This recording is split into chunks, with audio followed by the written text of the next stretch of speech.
Hey everyone, welcome back.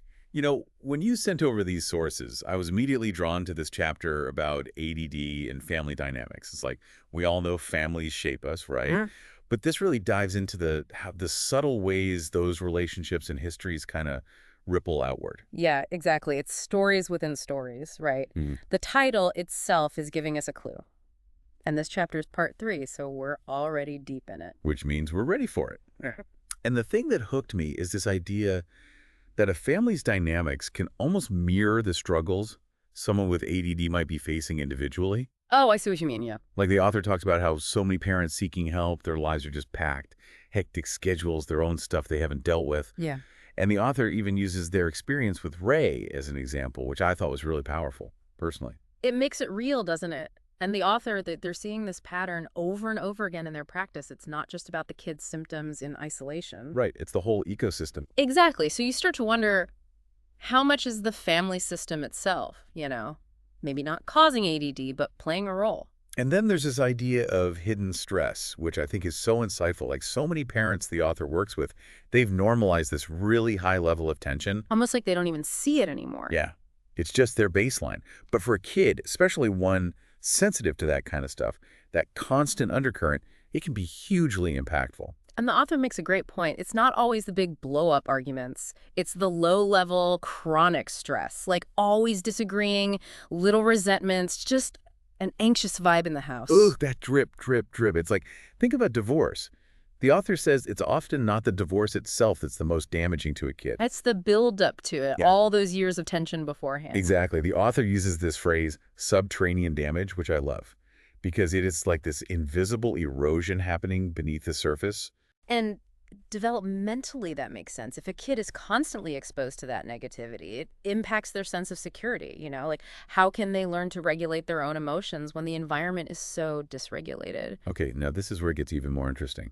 The idea of unconscious anxieties. Oh, The yeah. author's basically saying we can be deeply affected by stuff we're not even aware of. And they tell this story about a mom who insists her daughter's infancy was totally happy. I remember that one. But then she admits her husband later had really bad depression Hmm. and that she tends to just push down her own needs. So to me, that's a huge EE You disconnect. pick up on that too, huh? It's like, was she really fine? Or was she just coping in a way that she wasn't fully processing? And that can create its own tension, even if it's unspoken. Big time. And then there are these couples who it seems like they zero in on the kid's ADD almost to avoid looking at their own relationship issues. Classic distraction technique. Right. Like there's this example with a dad who maybe has a drinking problem, but they both deny any marital problems. But you can just tell by the way the author describes them, there's something bubbling beneath the surface. It's like, okay, the kid's needs matter, but are you using that as a shield to avoid doing your own work?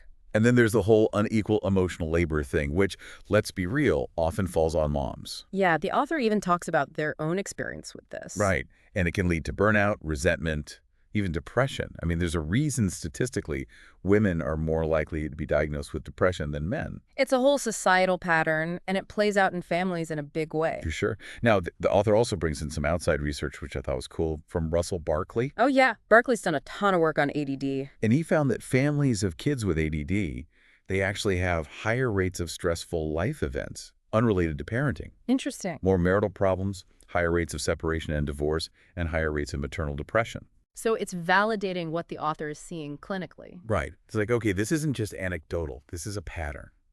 Now, of course, the chicken or egg question comes up, right? Like, is it the ADD that's causing all this family stress? Exactly. And the author acknowledges, yeah, parenting a kid with ADD can be tough. But they're also saying, based on what they see, often that tension and discord, it predates the kid's more obvious behavioral issues. It's like the family system was already kind of vulnerable, and then the ADD just adds another layer of complexity. Totally. And then the author starts sharing these really powerful stories about adults they've worked with, like outwardly successful people, but who are struggling in ways they don't fully understand. And as they dig deeper, all this stuff from their past starts to emerge. Yeah, abuse, neglect, trauma.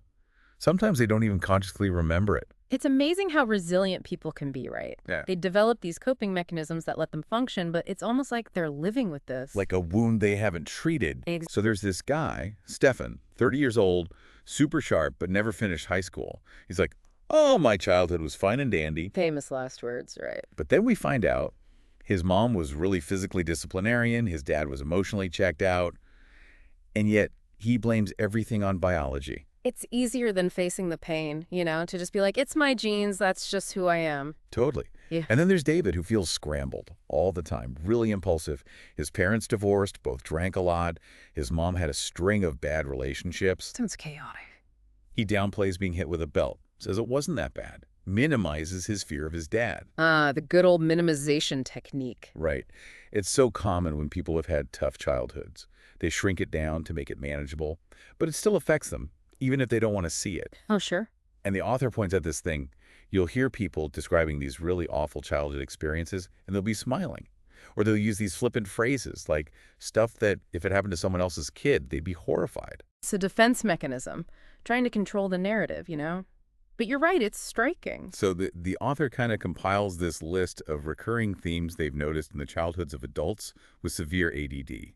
Family strife, divorce, adoption, maternal depression, violence, often from the father, alcoholism, sexual abuse. This heavy stuff. And they dive deeper into the link between sexual abuse and ADD. They cite a study from 1994 that suggests it's not just the abuse itself, it's the environment leading up to it. Like families where that kind of abuse happens, they're often already super high stress. And that chronic stress in early childhood can impact brain development. Exactly. It's complicated, right? Because there's also the suggestion that hyperactive kids might be more likely to be abused. But the author is very clear. A kid's ADD doesn't make a parent abusive. It's more like the kind of parent who's prone to abuse is also more likely to have a kid with ADD. Because of those pre-existing issues, yeah. And then, this is hard to hear, but the author says people who were abused as kids, they're more likely to abuse their own kids unless they really deal with their past. The cycle of trauma, it's a real thing. And breaking it takes serious work. For sure. The author also talks about how instability impacts kids, especially those who move around a lot. Makes sense. That constant upheaval. And they connect it back to ADD. Like sometimes those frequent moves, it's a reflection of the parent's own ADD tendencies. Interesting. They tell the story about a woman who went to like a zillion different high schools and kept getting punished for what we'd probably recognize as ADD behaviors now. Tough situation all around. And then there's this theme of the super strict, angry dad. Like the whole house is walking on eggshells. It's amazing how many people have that in their background. Right. It leaves a mark. Big time. Then we hear about Anthony, who's like, oh yeah, that ADD stuff, that sounds like me. Yeah. But he barely remembers his childhood, which is interesting in itself. But he does have these accounts of being emotionally abused by his dad. And there's this one memory, super vivid, a huge fight, then his dad trying to smooth it over all fake nights, leaving Anthony feeling terrible. Classic manipulation. And the author makes this point, when people have these hazy childhood memories, it's not always because nothing happened. Sometimes it's because too much happened. And they've blocked it out. Makes you wonder what we're all carrying around in there, huh? Seriously. Now, parental alcoholism is a big focus too. The author talks about how kids who have to take care of drunk parents often develop this sense of, like they're not enough. Yeah.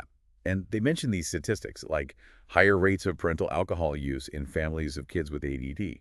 Even if it's not full-blown alcoholism, it's often self-medication for the parent's own stress. Which then creates more stress for the kid, of course. Totally. And get this, parents of kids with ADD, they're also more likely to have major depression. Not surprising, honestly. But here's this other concept, shadow syndromes.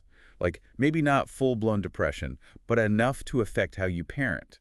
And the author's really honest. They talk about taking antidepressants, which I think is great. It destigmatizes it for sure. So you see this pattern, right? It's like this whole cycle of stress and depression within the family. And the author explains how that can really mess with a kid's early brain development. Like the attunement process, that back and forth between parent and child, it gets disrupted. And then the parents are more likely to be short-tempered, controlling, angry, which can make the kid more aggressive. It just keeps escalating. Exactly.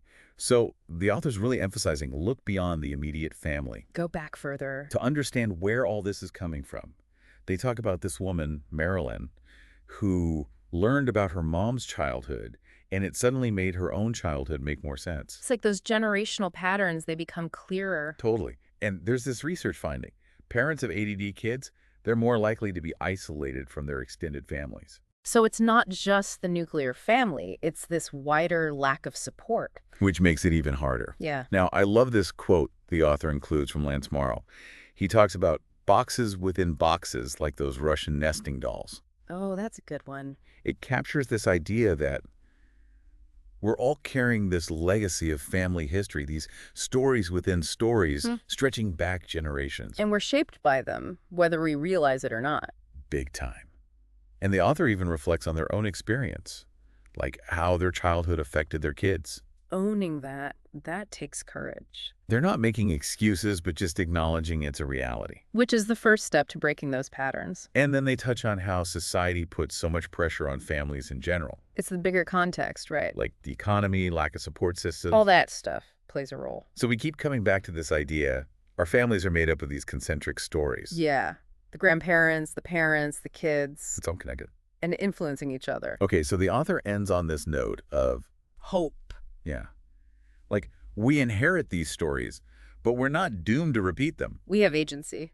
But we have to recognize them first, see the patterns. And they quote John Bowlby, who basically says, when you understand how far back this stuff goes. Blame becomes kind of meaningless. Right, because it's like, who's really at fault when it's been playing out for generations? Heavy stuff to ponder. So I hope this has given you a lot to think about. It's really a deep dive into how our family histories, even the parts we don't see or remember, can shape us in profound ways, especially when we're looking at something like ADD. We've covered the big ideas here. Hidden stress, unconscious anxieties, the role of trauma, how parents' mental health affects kids. The chicken or egg debate, the importance of looking back at family history. We talked about Stefan, David, Anthony, all those powerful stories, and the research backing it all up. And the author's challenge to all of us to look at our own families with this new lens. What are those boxes within boxes in your own life? And how can understanding them help you break free from those patterns that might be holding you back? Lots to chew on there, for sure. Yeah. So with that, I think we've explored every nook and cranny of this chapter. Thanks for joining us on this deep dive.